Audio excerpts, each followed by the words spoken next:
another episode of the Renaissance Room podcast, and this episode is going to serve as a two-part to the episode about culture and how men are getting finessed. So you guys know I've been encouraging like the book Breaking the Curse of Willie Lynch by Alvin Monroe. I had to get up and look at the title, but you guys know I've been recommending that book to you. So in the book, it just kind of talks about how, in 1712, all the implementations, right? All of the psychological tactics that were encouraged by enslavers, to enact these type of behaviors and to elicit these type of ideas in the minds of slaves, to make them be put against each other and really allowing it, to work for the slave masters. So read that book. It's a good book. But so I was thinking today about the culture of like men, and I was thinking today about, very superficial, kind of like not really in the body of Christ conversations about like masculinity and like, and so as I was thinking about this, I was like, wow, it really makes a lot of sense, because we touched on this a little bit in the last podcast episode, but like not really. And I'm not going to make this a long one because anyway, I'm not going to be long, but when you pretty much weaken the minds of men, right, while simultaneously strengthening the minds of women, which there's nothing wrong with women being intellectual. Like there's nothing wrong with women, being intelligent and being smart and all these different things. But when women are doing that at like a much faster rate, and when it's something that is highly encouraged by society, and it's not even just society, it's really men, right? Like many men encourage women to be intellectually stronger and like mentally stronger than them, because when you think about it, it's like, okay, you have to learn the ways of men, and you just hear so much content, and like there are so many content creators who really push narratives encouraging women to be mentally strong and don't pay attention to a man's games and all these different things. And really what that does is just make women more cognitively stronger. And then you talk about the lack of providers, right? Like, so there are so many women who are having to work these really hard jobs, work these corporate jobs, or whatever the case may be. Of course, there are women who obviously want to work, and they want to have those type of careers and so forth. There's nothing wrong with that. But this is not for those women. This is for, I'm talking about the modern day rhetoric, and more so like addressing the lies and the beliefs that men have in regards to women, because obviously, unfortunately today, there are a lot of men who are really led astray by modern day media, because we know the media pretty much dictates all of our narratives. So anyway, when you look at it like that, you start to see how there's always going to be like an imbalance.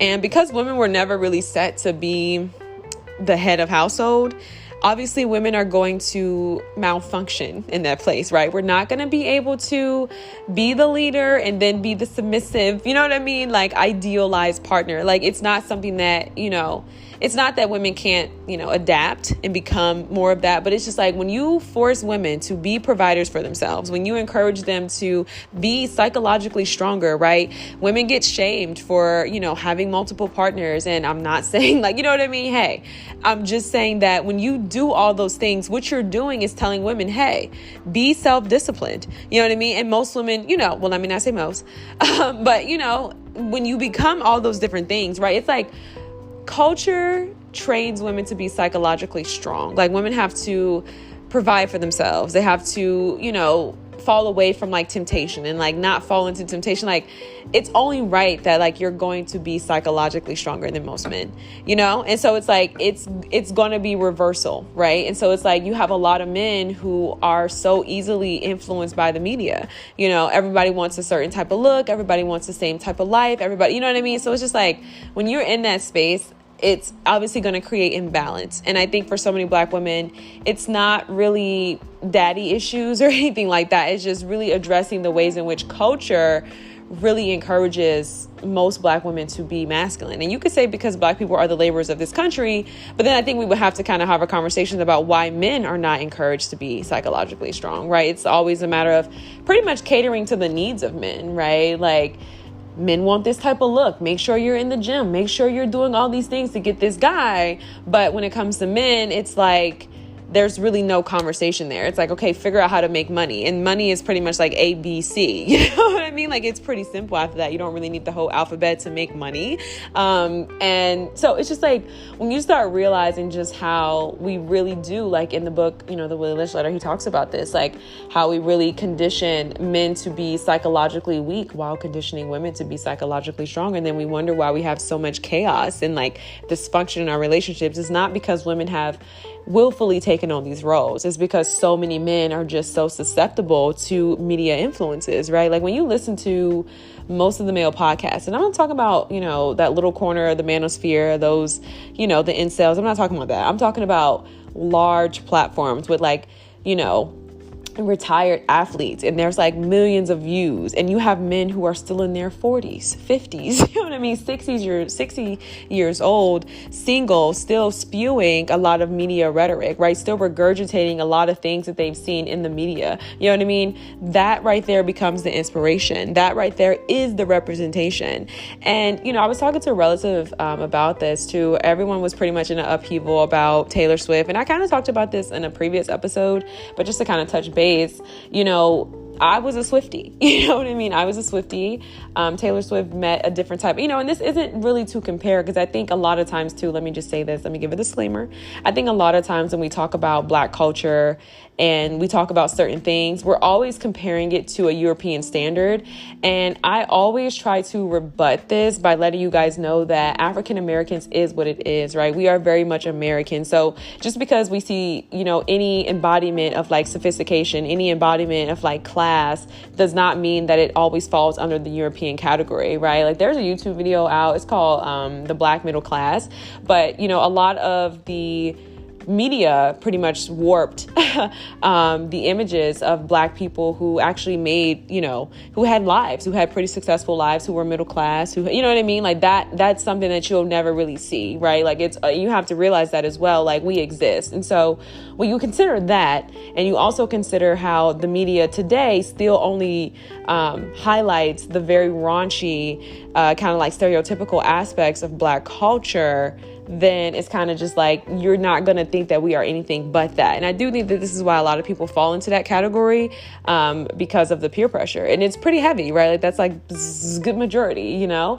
And so, and that's a lot to unpack there. So it's like, I don't really want to stop there and like have to give all this nuance and like unpack Black culture. And that's just too much. That's not even the purpose of the video. But I say all that to say, when you look at male influences, men, again, like I was saying in that previous episode, it's very rare when men actually wake up and realize like, oh crap, like the media is influencing how I see Black women. The media is influencing how I see myself, you know, and I spend so much time consuming this media that does not edify me. It does not edify my spirit. It does not edify my mind. It, like, you know what I mean? And so it's just like, when you find yourself in that space, you just have to realize like, yeah, it's just, it's, you know, it's not really a good space. And so, yeah, I think too, like when you just take into consideration all the influences, I think that it weakens the minds of men. You know what I mean? Like it really does. It's kind of crazy, you know? And so I think in all the ways in which we should be training men up to be strong, we actually pacify men, and not just communally, but socially. You know, men get this unconditional love, and you can say, oh, it's single mothers, whatever the case may be. But men get unconditional love. Women don't get unconditional love, right? Like I remember there was like this huge thing after Chris Rock made this short clip, and he's like, men aren't loved unconditionally, da da da da da. And it's completely untrue, right? Men will always have mothers, sisters, grandmothers, like baby mamas, you know what I mean? Whatever, who will love them unconditionally, right? But women don't have that, right? Women are loved based on condition 9 times out of 10. And that condition is typically dominated around our beauty, right? It's dominated around our physicalities and what our bodies can do, and whether or not we can kind of bring like some type of pleasure, you know? So I think that's why it's also so important too, to like really have your identity rooted in Christ. But yeah, so when you think about that unconditional love, like men don't give that, right? Men love very much based on conditions.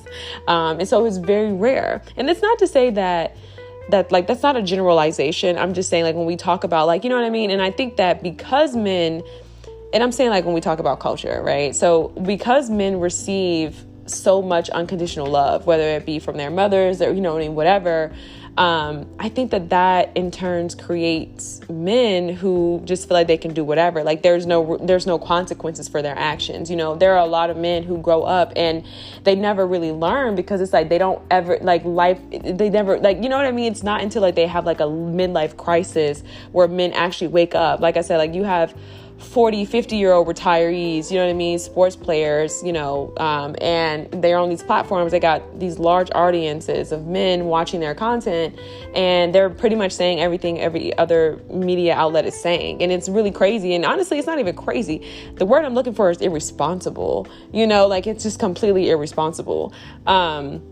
And so I don't think because men are never really held to that standard, right? I think that a large part is because of lack of fathers, right? Like fathers are the ones who set the conditions. It's like, okay, look, you coming home with C's, get an A. You know what I mean? Like man up, to be better. You know what I mean?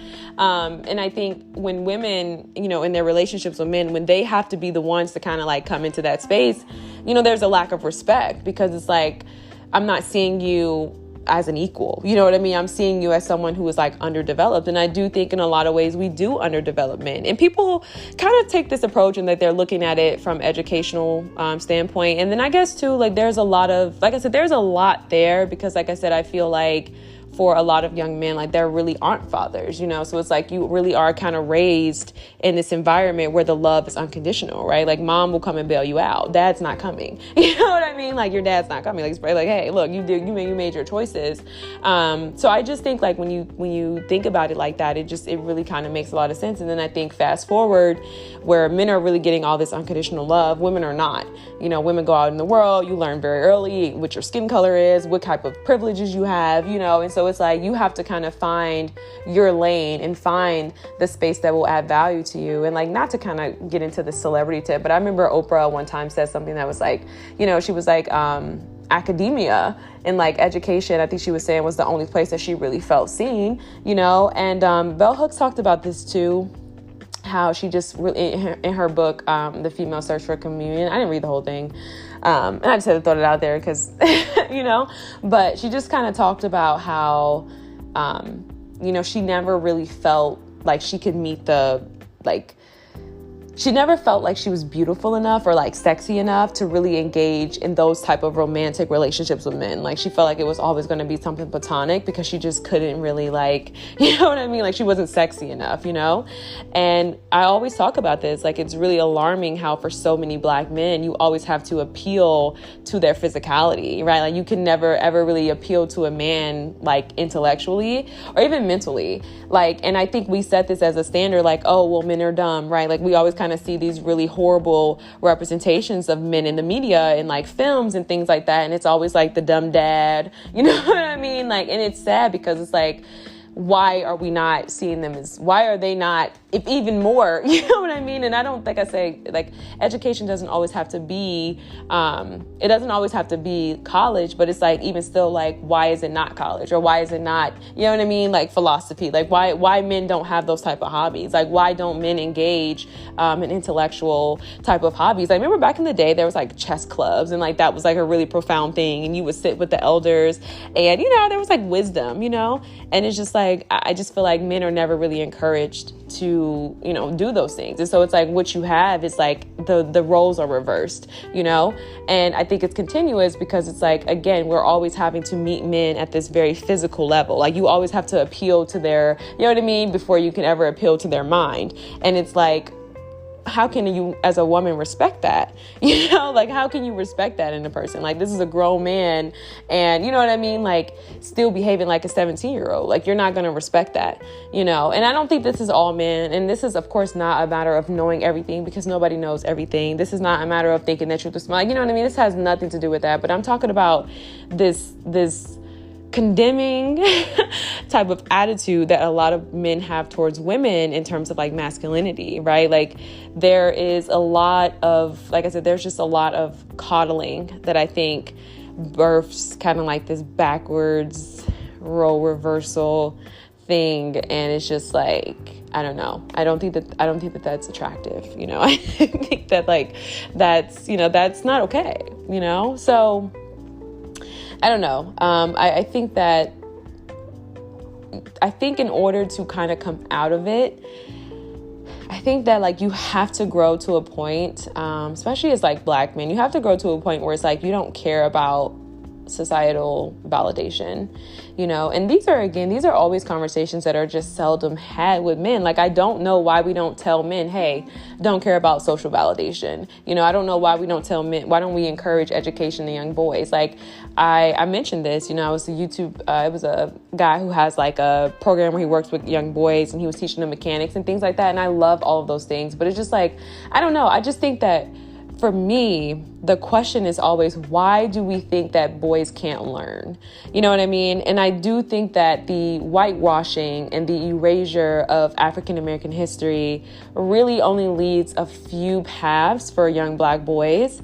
And it's the streets or it's the NFL. And it's probably always been like that. Like, I really do think it's always been like that. I told you guys about this, like Dr. Kunjufu, he talks about this, like, it's literally either like the streets or the NFL. Like, why? You know what I mean? Why is it never, why are we not seeing more Black male doctors? Like, I remember going to school with guys and I would be busting my butt in math. Like, girl, I'm in here. I'm in the back. I'm front row. You know what I mean? I'm here early. I'm staying late and I'm finishing the class with like a C, and granted, I probably just need a little bit more attention, but I remember there would be guys who would come to class and like literally sit in the back of the class, talk the whole day. You know what I mean? Don't carry a notebook. And just get straight A's. Like, I have a relative who was like that and just so incredibly smart. Like, and I don't know is it because there's just not really a lot of validation in that, right? Like, we know, again, back to referencing Dr. Kunjufu, like, there's always so much praise for the athletes. Like, he was talking about this, you go into any high school and there's this large trophy case. I remember in my high school, it was flooded. Like, you walk in, that's the first thing you see in the school. Like, it's just like this huge trophy case of like all the athletes and things like that. And he was just talking about like, why is there not any awards or any showcasing for the academics, right? Those who maybe went off and got full scholarships, or, you know what I mean? Like, he didn't say all that, but he was just saying like, why is there not a case for trophies for, those who are doing well in school? And so I think when you're young, obviously, and I think that this is kind of too, you can say, is it structural design? Possibly, but I think when you're young, when I say you're young males, right? I think that there's a lot of peer pressure. And so it's like, when there is no social validation and being smart and like getting good grades, and it all comes from, all these different areas that are just, really weakening, then that's what it becomes. And then I think too, you have to also realize too, when you tell a person, hey, you are to date girls like this, or your body does this, or your mind can only do this, then I think it's very easy to get to a point where even in your 40s, you don't even realize how you just have so many limiting beliefs. And because we spend so much time, invested in the personal development of women, and we just let men do whatever they want to do, right? Essentially, we just validate them in their being, in their essence. They don't have to go through personal development. They just need to get money and, work out. And that's what it's like to be a man, right? That's what you have with so many guys. And it's just like, they wonder why women are led astray, and they wonder why women only want the guy with the muscles and the guy with the money, because it's like, well, to men, that's manhood, right? Like, it's not a matter of being a man and actually raising your children, right? And like actually raising them and talking to them and like, you know what I mean? It's not actually being able to sit down with your wife and like actually have a conversation, right? Like, it's none of those things. So it's like, when manhood is only defined by two components, then yeah, it only makes sense when women get to that point where like, okay, muscles and money, like this is the, you know what I mean? These are the two things that I need to have a man. Like, that's what it is. That's what masculinity is. That's what it means to be a man, is to have muscles and money. So I think that it's just no wonder why we are what we are. And I think you talk about like singleness and, and again, I always shine like a little light of hope, depending on who you are and what you're into. I always say that I just think being down south is a little different because there's more community. And so I do think that there's a level of like responsibility, and there's a level of cultural awareness in regards to Black excellence, to the extent that I don't think that every Black guy downtown is trying to go to the NFL. Like, I do think you can meet more sophisticated professionals, in areas where there's a Black there's a black populace, so I don't think that it always necessarily matters. I'm sorry. I do think in part that geography matters. That's what I was trying to say, but I'm getting a little tired. So I think I'm going to wrap up this podcast, but overall, yeah, I do think that that's really the downfall. And I think because women may know this, even if they haven't been able to articulate it in that way, they may have been aware of this. It's unfortunate because it's like the constant has been men never listening to women. You know what I mean? The constant has been men disrespecting women, and so it's like, who else do you have to listen to if you're not going to listen to the women who maybe know you best? It's like you're going to go and you're going to listen to the media, and the media don't love you. You know what I mean? So then that kind of becomes the setup, and that's how you kind of fall into the cycle. And then I think too, you start talking about like older men, right? Well, it's a different generation. Again, back in the day, I think that there were grandparents. There was more of a communal effort to kind of help men become, right? Every pastor, every dating coach, every life coach, every male figure is either taking men further into this abyss of like boyhood, or they are speaking to women, right? Like it's very seldom when you have men who are actually encouraging. And I do mention Jason Wilson. He's one, but it's like he's one out of like the thousands that are online doing either two of the former. So it's like you're outnumbered, you know what I mean? And so we wonder, why is there this underdevelopment in regards to boys? Well, it's because no man is willing to kind of sit and do that work and realize like, oh, and you also realize too, a lot of communal effort, a lot of communal work is thankless. It's just very thankless. So I think that's weighty, and I think, again, masculinity and manhood is about money and muscle. So, to do something thankless, such as giving back to the young boys who also don't have fathers, right? And who may follow in your footsteps, whatever the case may be. You would much rather, do the muscles and the money, you know what I mean, to get the women, and then complain about the women who want bigger muscles and more money, you know what I mean? So it's just like, it's so funny when you really sit and look at culture. But I don't know. Again, I didn't actually come on here to be like condemning. I actually came over here to kind of shed a light on that, because I was just thinking about this, and I think it's this right here, like, when men never grow up, they never really become strong and sturdy. And I think what you have is just like a lot of men who are just really caving in. And I don't think that that's attractive, right? Like, because it's like you're already not fed spiritually. You're not fed mentally, or, intellectually, right? So it's just like what you have is just like muscles and money. So it's like, I don't know. I think that unfortunately too, with the more money you make and, whatever status, a lot of times wealth in America specifically comes with greater, I guess you could say more positive stereotypes, right? Like a lot of times if you're wealthy, you're good looking, you're associated with all of the things that you may not have, right? You may be associated with, spiritual growth, or you may be associated with intelligence. But those may be things you've never worked on, So I don't know. I think that in all the ways in which women find their purpose, I don't know why I just think men have the ability to do the same thing. You know what I mean? Like, I don't think that women are just so, like, we're just unicorn and we're just so different from men that we find a spiritual, you know what I mean? We come to Jesus Christ, we get on our spiritual path, we walk our purpose, that men can't do that. Like, they're not incapable.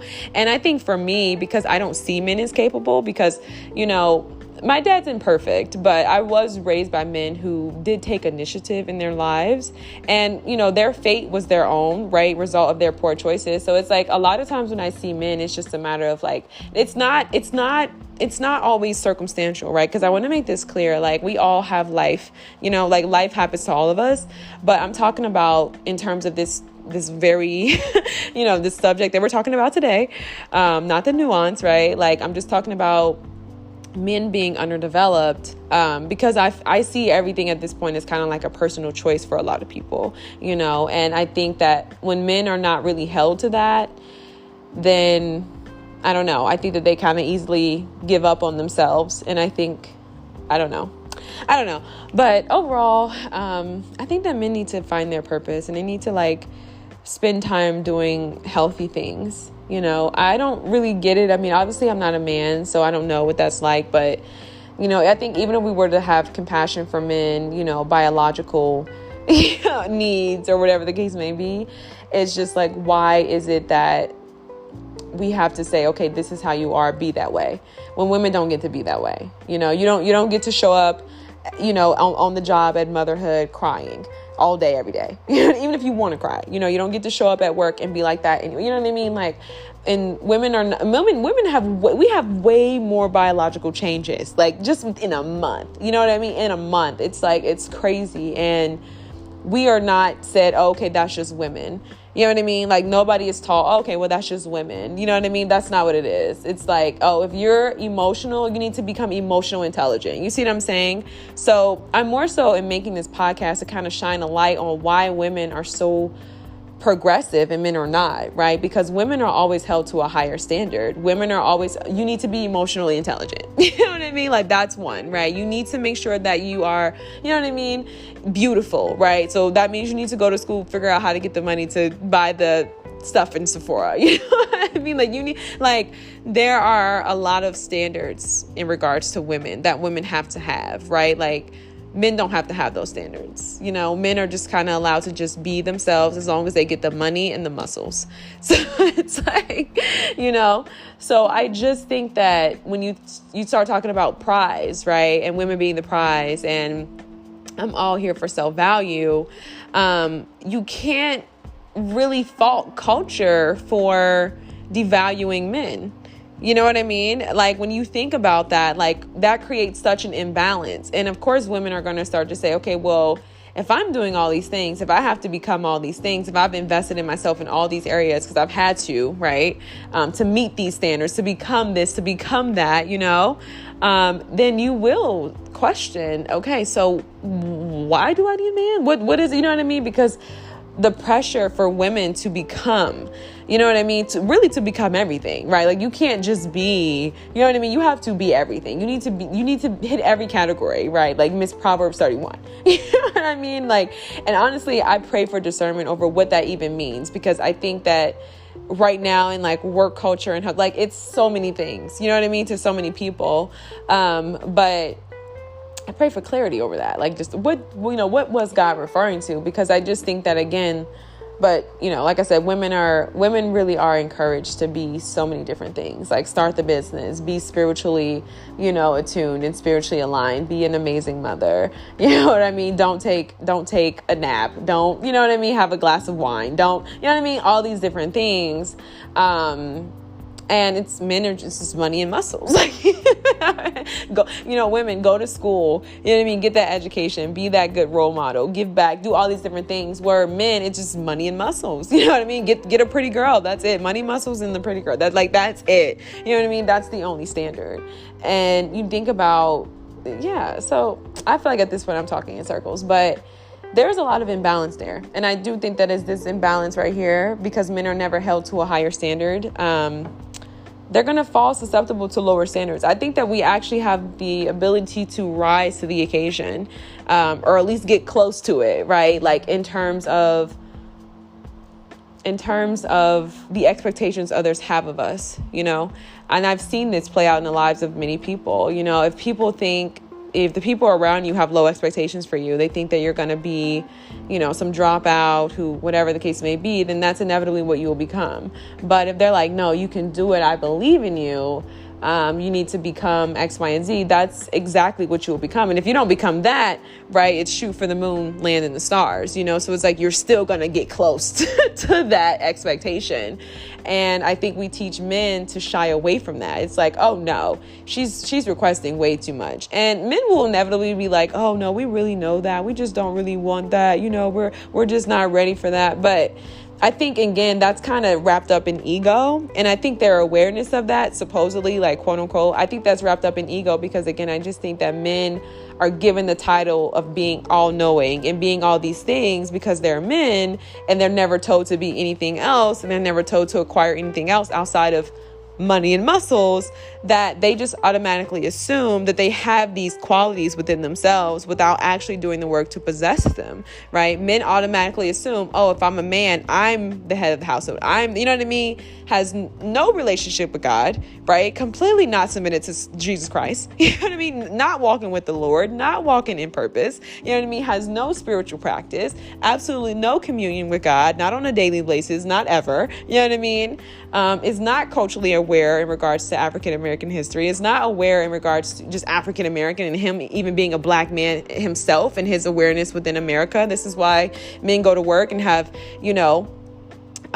discriminatory experiences, and they come home, they beating on the kids, they beating on the wife. You know what I mean? Like, and I'm not saying this jokingly, because I'm not saying this to like joke around with domestic violence, but it's like when you don't have awareness of who you are in this world, how people perceive you, you're not really going to have a lot of skills on how to deal with that. You know what I mean? They don't go to therapy, right? Therapy is not ever a topic of discussion. And it seems like when men do, open up to have some level of emotional vulnerability, because of their dominant nature, they start to become so engrossed in that, right? Because men are dominant, they start to come into femininity, right? Supposedly, I guess you could say, and waking up their nurturing sides, or waking up, being more emotionally available or in tune with their emotions. And they actually start to dominate that aspect of the relationship. And that's why you have a lot of men who are like, I'm the prize and I'm the, I mean, like they start to look in the mirror and almost experience that level of like narcissism, right?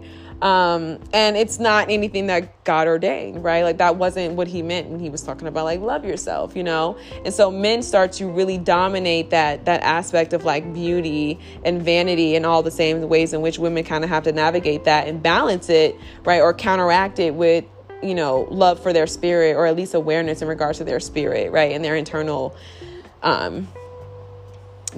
worth, and value. So I just think that it's like what you have is chaos, and what you have is the head is the tail and the tail is the head, and so biblically it was never designed to be that way. And I think for a lot of men who are kind of into religion, they step into Christianity and they become very religious, and it's all a matter of dogma. And it's like, hey, no, listen, shut up. This is what it is. You know what I mean? And there's never really spiritual growth. And I think, again, because men are not really taught how to grow spiritually, who's going to teach them? Erykah Badu? You know what I mean? Like, and that's not this, hey, listen, and maybe that was, a little bleak, sorry. But I'm just saying, like, overall, men don't have the education or the awareness to kind of develop those things in their lives. And so I just think what you have is just a lot of men who are really underdeveloped and don't have the skills to really be men, and I just couldn't imagine. I guess if you're not aware of it, then you probably wouldn't, you know what I mean? It probably wouldn't bother you. But I do think for a lot of men, I mean, I'm sure there's a lot of imposter syndrome. I'm sure there's a lot of low self-esteem. I'm sure there's a lot of feeling like, they don't measure up to certain things. Sometimes you talk to guys and they have incredible ideas, and it's like, oh, wow. And they're like, oh, no, I just never told anyone that. You're like, oh, wow, really? And so I just think that, like, overall, it's like, I don't know. And it's crazy because it's like, I think everyone's always like, black women can't save you, and for a long time, I actually used to be someone who was like, I actually believe that we should, invest in men's spiritual, well-being. I do think in part that's, because I feel like I'm called to be a wife and a helpmate. But I also kind of feel like it's one of those things where it's like, okay, if black women doesn't, who's going to help them, but I completely understand a lot of black women are tired, because you realize that the truth is life is kind of short. You know what I mean? Like, it's long, but it's short. And, you realize that, okay, after so many relationships like this, right, with the lawyer, with the guy who's good on paper, with the quote unquote bad boy, which I tell you guys all the time, is there really a bad boy thing, or is it just a matter of, negative stereotyping of men who are into fashion? Like, is there really a bad boy, or, you know what I mean? And it's not to say that there aren't men who are bad, but we just know that a lot of times the bad boy myth can kind of just mostly center around, the way they look, their type of aesthetic, but it doesn't always necessarily mean that they're, evil spirited. But again, I think I made a podcast episode almost like 2 years ago about that. So y'all have to go back and listen to that. But anyway, so yeah, I think overall, it makes you wonder, now that these men are adults and, women have kind of been the backbone of the community, where do they go to get that help? Where do they go to get that education? Because, brotherhood is not a thing. Men are not having these conversations. And I was so disappointed. When I look at, again, I always talk about athletics because that's just the truth. That's like where at least 86% of black males go to like listen to, you know what I mean? Like who's streaming their content. But when I go to these podcasts and they're not talking about anything, like they're sitting there smoking weed, like it's just stupid. You know what I mean? Like it's literally just stupid. Like it doesn't make sense. Like in what way does this, you know what I mean? Not only bring glory to God, but like in what way does that help your brothers and sisters in your community? In what way does that even help you? And it just sucks because I feel like men never really grow out of the aesthetic of like being cool. They never grow out of that. Like it's like it becomes like it's like a high school phenomenon. And you can say look at that from like an NFL person, and it's like that's exactly what it becomes. So I'm gonna end here. I kind of want to give a little hope for my girls who, and not my girls, my women who want to be married, who listen to this podcast.